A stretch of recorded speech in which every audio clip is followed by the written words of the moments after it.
Hello, everyone, and welcome back to the After the Frame podcast. My name is Malik, and I am joined, as always, by. Hi, my name is Matt. And when I say welcome back, I truly mean welcome back. We were on a little bit of a break there, maybe about a month, you'd say, something like that. Yeah, about that. Yeah, we both just been very, very busy, and usually we record these on the weekends right after we watch the movies. But we both had a bunch of stuff going on. But yeah, how have you been since the last time we recorded? Our last episode was Jaws, and that was what? That was like August, I think that was. I'm pretty Uh, sure. Probably like early September, because it Was was it? Yeah. not long after they did the anniversary. Mm-hmm. I've been good. I've been busy, but I've been good. Just seeing what new films are coming out and just trying to stay up to date. Yeah, I've been trying to do the same thing. I've only managed to see three, I think, this month so far. But this weekend, I plan on watching a few more. I want to watch the new Roofman, the Channing Tatum one, and I want to watch Good Fortune, the one with Seth Rogen and Keanu Reeves. I want to see that too. So I think I'm gonna catch both of those this weekend. I've seen both of those. Oh, have you? All right. Well, don't spoil anything for me yet. We'll discuss it perhaps in another week's episode. But for this episode, we are diving into the movie Him, which I don't even want to say it's divisive. I guess it was just more of a letdown because I feel like the majority of people didn't really like this movie or didn't care for it. So I can't call it divisive, but I think because the marketing, Jordan Peele's names, even when you talk to people, a lot of them were under the impression that he actually directed it. And I had to say, no, actually, it's just like a marketing ploy. It's like he's the producer. He didn't write it or anything. It's literally just his production company, the Monkey's Paw production company. And yeah, I mean, it's kind of telling when we get into the movie and our thoughts, the differences, the vast differences between this and the three Jordan Peele movies. What were your initial thoughts beforehand and then maybe your disappointments after seeing the movie? Well, I ultimately really was going in not really expecting much, given, Jordan Peele was really only producing the film, not directing, not writing, none of that. I went in with moderate expectations, but ultimately I was disappointed with the final product. I mean, you touched on it at the beginning, the setting aside the deceptive marketing with Jordan Peele and really just focusing on the film, I thought this movie was just a big ball of wasted potential. I mean, visually it was really impressive, but really for me all the compliments kind of stop right there. I mean, the concept is great. And if it was executed right, it probably could have been better than it turned out to be. But in my opinion, the filmmakers couldn't really tie any of the ideas and concepts that were there together. And to me, it just amounted to a huge mess. And yeah, I mean, Jordan Peele didn't write or direct it. He just produced it. I feel like even if he had written it, like it'd probably be a good, A little better. yeah, significantly. Not what we got. So Yeah. Well, I think that this is where, I mean, at the end, we'll reveal our scores. And I think that this is where you and I differ because we both didn't score it high. You scored it lower than me. But my initial thoughts going into the movie were that it was bad. I saw it like a lot later. I didn't see it like the week it came out or anything. I saw it after everybody was already trashing it online. And because of that, you said that you went in with moderate expectations and mine were just so low that I think that that's why maybe we have differing, just thoughts coming out of the movie. Because when I left the movie, I literally was like, it wasn't that bad. Like the way people were making it sound like on the internet and the things I was reading was that it was just like, I don't know, it was just like shambolic. And to me, like it has like a lot more issues, more so than not. But it definitely wasn't like the worst film I saw this year. no, It's definitely definitely not. nowhere near the best. It's like below average-ish type film to me. But I wasn't too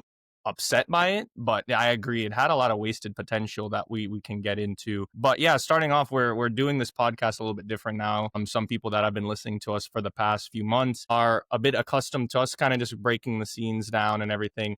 We're trying something a little bit different starting from now, and we're just going to give our thoughts just generally on the movie, whether it be spoiler, non-spoiler, what have you, and what worked and what didn't work, and then just give our ratings at the end.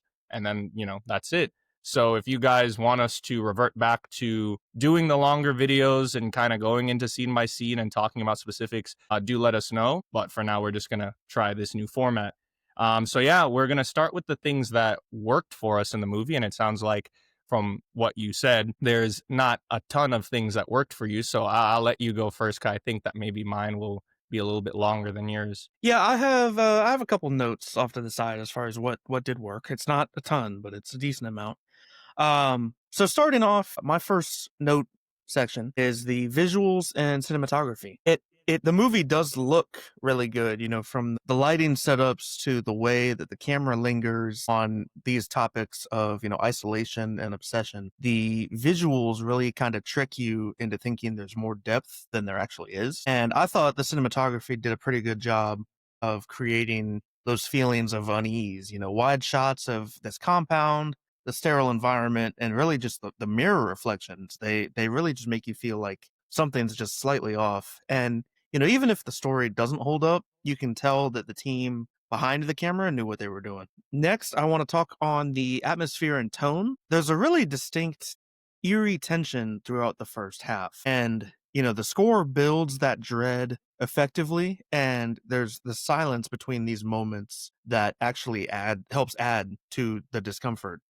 For a while, it does feel like a movie that might go somewhere profound. You know, it's a slower burn character study about, you know, the themes of power, manipulation, identity. And the tone really kind of flirts with this psychological horror aspect in a way that I thought, you know, recalled very early, you know, Jordan Peele, or even, you know, comparing like Whiplash to Get Out, but it never really fully committed. Next, the concept was something I thoroughly enjoyed. You know, I've grown up watching football all my life, so this being a American football sports centric, but kind of dipping into the deep end a little bit, was interesting to me. And, you know, the core idea, this injured athlete being molded by his idol into something darker, I thought is a fantastic concept. It's ripe for the picking for exploring, you know, that toxic mentorship, but hero worship and just, you know, juggling control. I thought I took away a lot of metaphorical weight in the premise, you know, you're dealing with fame, dealing with masculinity, and how your ambition can really kind of morph you into something destructive if you let it. And yeah, I mean, you can see glimpses of the movie that could have been if the script had better structure or a bit more confidence in its message. And my last positive is actually the performances, at least on paper. I thought the main lead, Tyreek Withers, his character, I thought gave pretty decent flashes of nuance. I mean, you can really just sense the desperation and confusion with his character, where he falls within the setting, even when the dialogue didn't support it. And then Marlon Wayans, he ultimately was probably the best character easily in the film. He had a really magnetic presence. He was believable as a charismatic mentor who could turn menacing on a dime, but it's really just unfortunate that the writing never lets those performances breathe. But that does it for my positives. Okay. I mean, it sounds to me like we overlap in the positives. I'm interested to see, since you probably have a lot more negatives, if we overlap in that as well. Yeah, the performance from Tyreek Withers, I actually think that I enjoyed his character more than Marlon Wayans' character. Marlon Wayans as the eccentric, you know, idol, as you said, he did a good job, and it's, you know, a different role than, you know, the comedy chops that Marlon Wayans is known for. But I think that Tyreek Withers is like, you know, this young actor that like I think has like a lot of promise and like a future in Hollywood. I thought that, you know, he brought a good somewhat gravitas to his role, and you could see how conflicted he was with everything, and he was just so driven by everything with his dad and stuff like that. But yeah, I enjoyed his character a bit more, and yeah, definitely those two were the standout. Everybody else was kind of just, you know, it is what it is.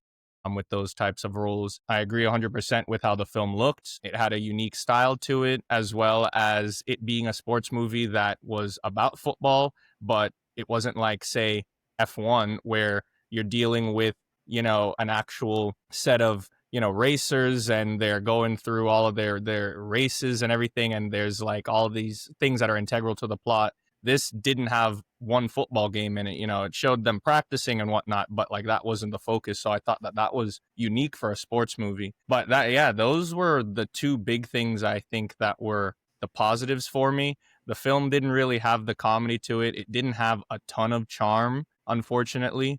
There were some times where I felt it kind of like just lacked a little bit of something to keep me intrigued. It still tried to keep, that sense of mystery, but I felt like it just didn't do enough for me. But we can get into that more when we get to the negatives.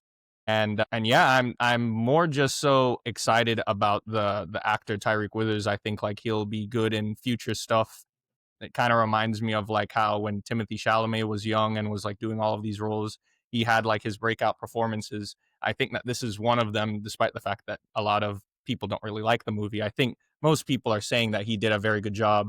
And he was also in the I Know What You Did Last Summer that we also reviewed earlier this year, but similar but different roles, Yeah. kind of jock-ish, type of thing. Hopefully he doesn't start getting typecast. But yeah, those are definitely my positives. I really didn't find too much else that was noteworthy for me on the positive side. So I guess now we can jump into the things that didn't work for us. I'll go first on these. Kai, I feel like you'll probably have more. I think you already touched on it like a little bit. The big thing for me that didn't work was that the film couldn't really figure out what it wanted to be. It gave instances of being a thriller, and it kind of was advertised like a bit of a scary movie, a horror, but it wasn't scary at all to me. It dealt with a little bit of like the paranormal, you could say, when you find out the reveal at the end. But yeah, that whole thing where it just kept on switching back and forth with the different tones and everything, that didn't work for me so much. Another thing that just didn't work for me was just how rushed the ending was, and the explanation to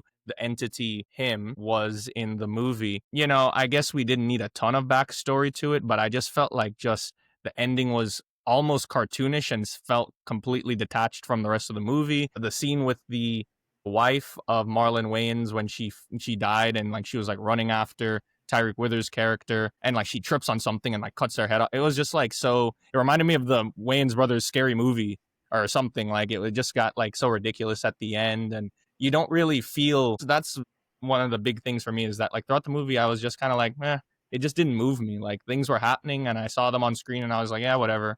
I don't really care about these characters too much. The film doesn't do a ton to make you care about them. Then I wanted to touch on the other people's acting. I didn't think that the acting from everybody else was necessarily all that great. The very first scene with him as a kid, Tyreek Withers' character as a kid, like watching Marlon Wayans on TV, I thought that whole first scene was like very poorly acted. Like it seemed like almost like a Nickelodeon show or something, to that degree. Like it took me out the movie almost. Luckily, it wasn't a long scene, or it didn't happen often, but those little pieces also didn't work. Yeah, that's basically it for me. The whole reveal at the end where they're just doing the blood transfusion thing has, like you said, it could have been so much more. They were trying to have, to me, a cautionary tale of, a young upstart.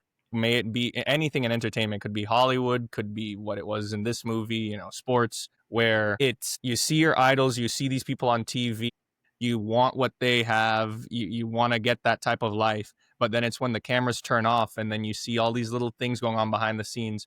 A show that we both enjoy, The Boys, I think handles it really well when it introduces Starlight and she sees how all of the superheroes actually are, and that the politics behind it and how people are a little bit more weird than they show on TV and everything like that. So it has that element to it, but it doesn't seem like it really wants to throw itself into that theme, although that is what I took from it. And then ultimately what he decided with in the end to not go ahead with the blood ritual or whatever they were trying to do with him, and decided, no, I'm not going to do that. So yeah, those are my big negatives, honestly. What were yours? Yeah, I mean, we do have some overlap, so I will try not to be repetitive. So the first thing for me, I want to talk about the script and just story structure. I thought the movie bit off more than it could chew. It throws out those themes of obsession, trauma, fame, faith, control, all of these things, but they never get tied together. I thought, a lot of scenes felt disjointed, like they're from almost as if you had three different drafts of the script just stitched together. And you can kind of tell what they wanted to say, but it never really landed for me. And then the pacing collapsed halfway through. You would think that once the training, quote unquote, starts, it should escalate. But instead, for me, it just kind of meandered. It just lost all that tension and focus. Going into the character development, I thought Tyreek Withers, the main, is I thought his transformation didn't really feel earned. We're told as the audience that he's just, he's spiraling. But I honestly thought that I didn't see enough of that, descent. And then Marlon Wayne's character, he really just goes from this mysterious mentor to cartoonishly evil without any real psychological payoff. And there's no emotional throughput connecting their arcs, which, as you mentioned with the big finale, it really makes that supposed big finale just feel hollow. Next up, I had thematic execution. I kind of touched on this before. There are these hints of this interesting commentary between, race, power, exploitation, but none of it is really developed with a ton of clarity. And instead of making a statement, it feels like it's pretending to be deeper than it actually is. The subtext just never really becomes a text in this statement.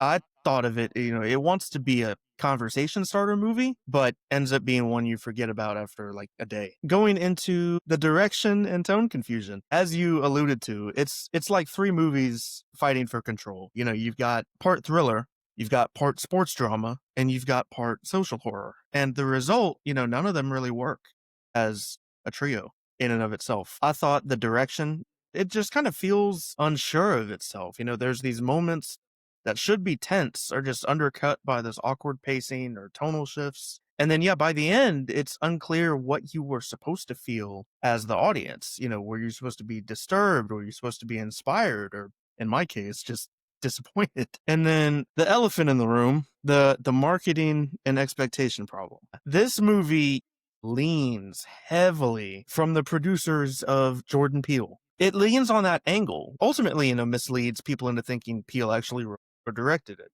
or had a significant involvement. And that expectation really just kind of shaped how audiences walk in. Not me, because I know what a producer means. Expecting this kind of layered social commentary and sharp horror satire that Peele does really well. And, the movie just doesn't deliver that. It coming from an outsider perspective, like it's not fair to the audience or even the filmmakers themselves, who might have made something interesting if the campaign hadn't really set the wrong tone going into release. And then lastly, this is essentially the movie in a nutshell. Wasted potential. And this might be the most frustrating part is it could have been great.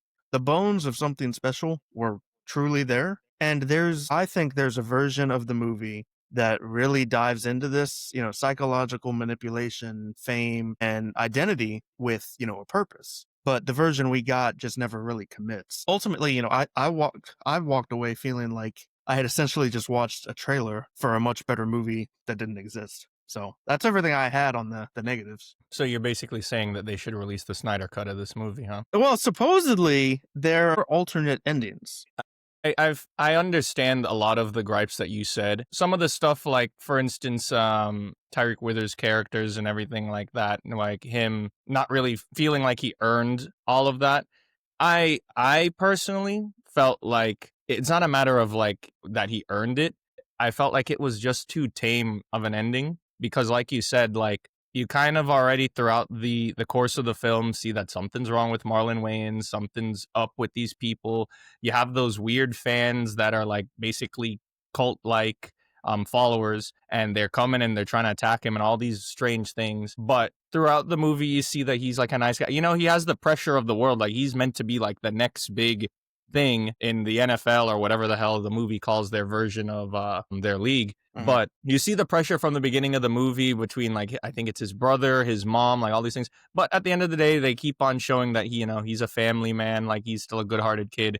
And then yeah, he just decides to not, quote unquote, drink the Kool-Aid like all the other quarterbacks of that team's past. Yeah, it didn't really try and swing for the fence there, like I said. And another thing I forgot to touch on actually in my positives was the music. I really enjoyed the music in this movie. It wasn't anything like great or any orchestral stuff, but the soundtracks that they chose or the ones that were made originally for the movie were quite good. I enjoyed them and they fit a lot of the montages and the settings of what was going on, but I hadn't mentioned that. And yeah, that's basically it. I think it's just a matter of our expectations were slightly different.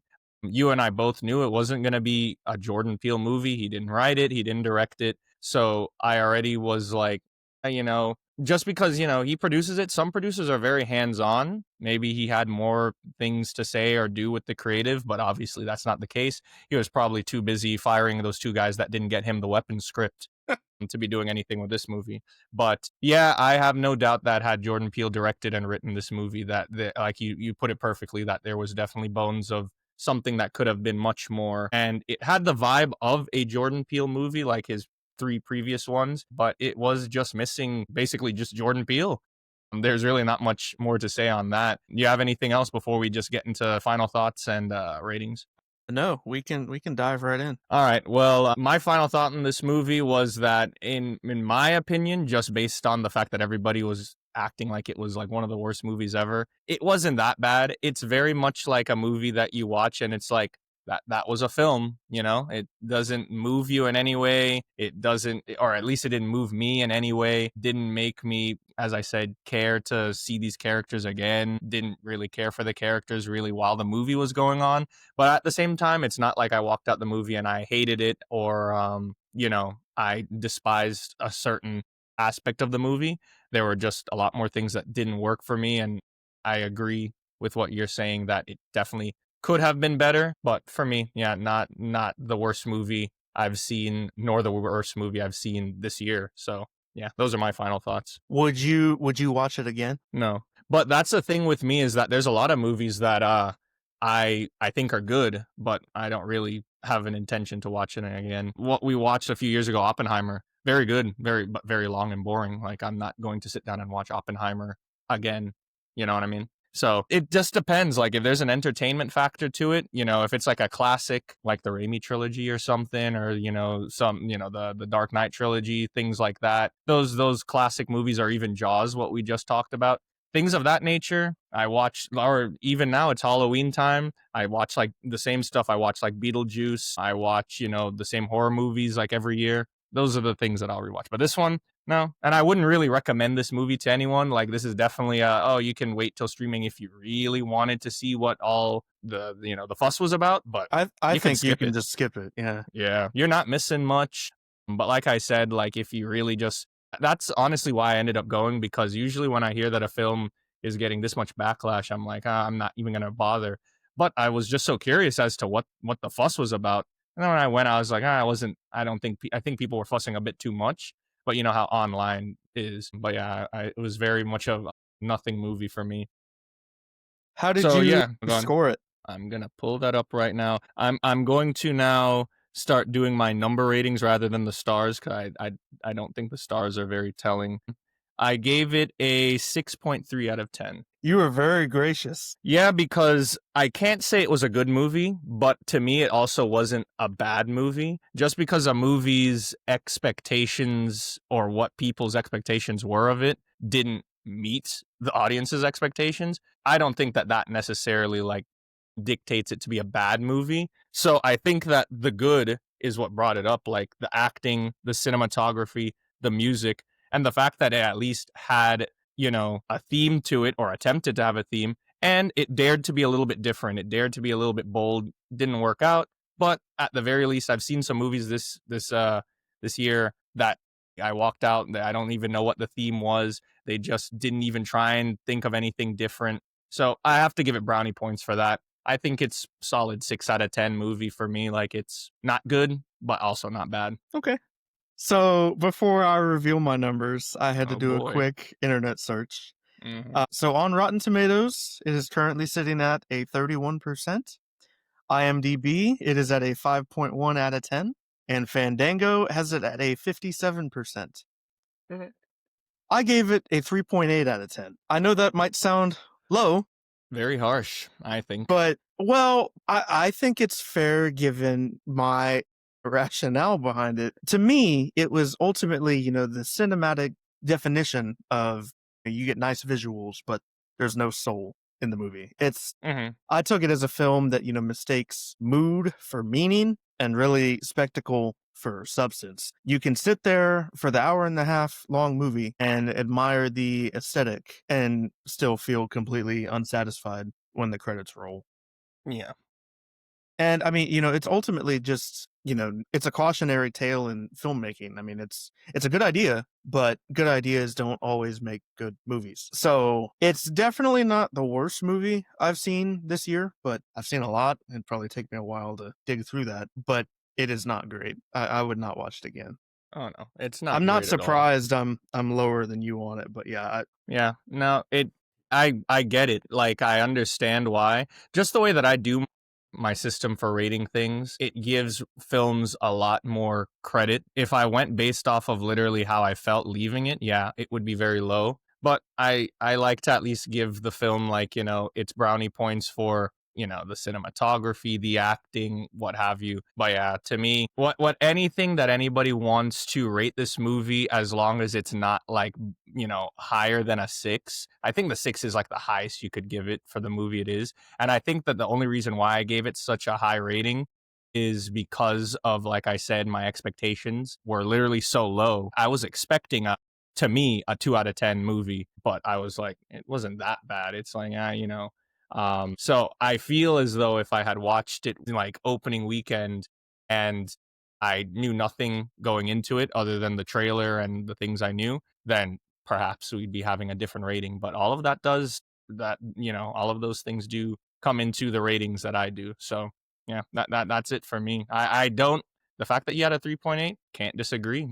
It didn't work for you, man. It didn't work for me either, but definitely didn't work for you. yeah. Well, that's why I was like, when we were deciding on this, I'm like, oh boy, I'm like that'll be a fun one. But it's good, yeah, because I feel like up till now, you and I have basically like we're not like exactly on our ratings, but we're basically on the same page with the movies we've seen. So this is the first one I think this year that well, not this year, but maybe that since we've been doing the reviews, that has been such a drastic difference in Yeah. what, but I think we still are in the same ballpark that we don't recommend it. We don't, we don't like it. It's not good, but yeah, there's really not that much more to say about this film. Like we said, I wouldn't recommend watching it. I wouldn't watch it a second time. I did it purely just so I could see what the fuss was about. And it wasn't very rewarding from me watching it. Let's put it that way. Yeah, it's no Super Bowl winner. I'll say that.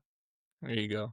It's no Bad Bunny performance next year. God. Hey, you have a few months to learn Spanish. He said so. Yeah. Anything else before we wrap this up? No, I am all good. All right, man. Well, that does it for this episode. We are unsure of what we're going to review next. I think we were talking about maybe doing Black Phone 2. And yeah, just be on the lookout on Instagram for when we throw out the announcement for our next episode. But until then, we'll see you next time. Bye bye. Take care, everybody.